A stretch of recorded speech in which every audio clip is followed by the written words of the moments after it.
नमस्कार. मी आरती गुप्ते. अभिवाचन आरतीचं या चॅनेलवर तुमचं सर्वांचं खूप खूप स्वागत. आज मी तुमच्या समोर श्री सतीश इंदापूरकर यांनी लिहिलेला एक लेख सादर करत आहे. पण त्यापूर्वी एक छोटीशी सूचना. जर लेख आवडला, सादरीकरण आवडलं तर जरूर एक छोटासा लाईक द्या. कधी कधी काय होतं, व्ह्यूज दिसतात पण लाईक दिसत नाही. तर प्लीज, जर आवडलंच तुम्हाला सादरीकरण आणि लेख तर जरूर एक छोटासा लाईक द्या. आणि यूट्यूबच्याच कॉमेंट सेक्शनवर कॉमेंट करायला विसरू नका की तुम्हाला लेख कसा वाटला. तर मला त्यामुळे सांगायचं आहे की त्यामुळे लेखकाला आणि सादर करणाऱ्याला खूप आनंद होतो जर तुमच्याकडून काही सूचना आल्या किंवा तुमच्याकडून आवडल्याची पावती जर मिळाली तर बरं वाटतं. तसंच जर काही कारणाने सबस्क्राईब करायचं राहिलं असलं किंवा चॅनेलला नवीन असल्यास जरूर सबस्क्राईब करा. तर आपण ऐकूया सतीश इंदापूरकर यांचा लेख. शीर्षक आहे सावली.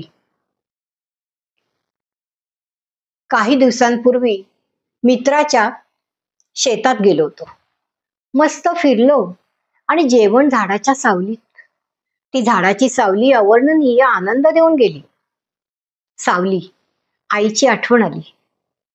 सावली या शब्दातच एक जादू आहे. तो नुसता कधी कुठेही वाचला, ऐकला तरी मन कसं प्रसन्न होऊन जातं. सावली ही कोणी सोडून गेलं किंवा अगदी सगळे सोडून गेले तरी सावली मात्र कधीच साथ सोडत नाही. अगदी आपल्या जन्मापासून बरोबर. लहानपणी तर कित्येक वेळा आपण सावली बरोबर खेळतो सुद्धा. आपण केलेल्या सगळ्या गोष्टींची एकमेव साक्षीदार म्हणजे सावली.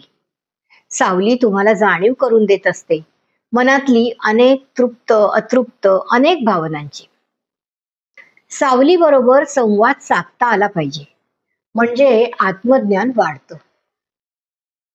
राग, द्वेष, मत्सर आणि मनात येणारे वाईट विचार ह्यापासून सावली तुम्हाला वास्तवाची जाणीव करून देते, सावध करते.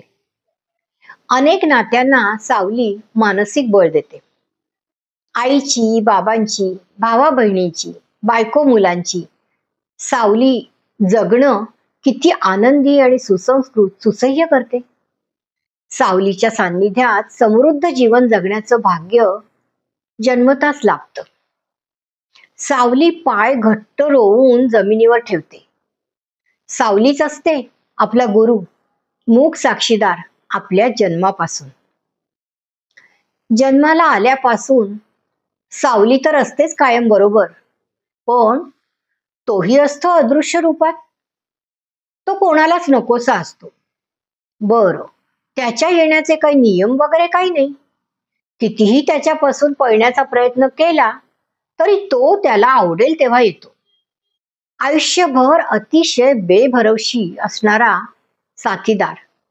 पण तो जेव्हा येतो तेव्हा सुद्धा त्याला भेटता येत नाही आणि कोणालाच तो भेटत पण नाही.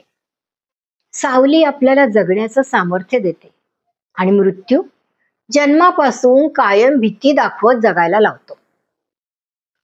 हे मात्र आपल्याला ठरवावं लागतं की सावलीच्या साथीने आनंदात जगायचं का मृत्यूला भीत भीत जगायचं. धन्यवाद. लेखक आहेत सतीश इंदापूरकर आणि सादरकर्ती आरती गुप्ते.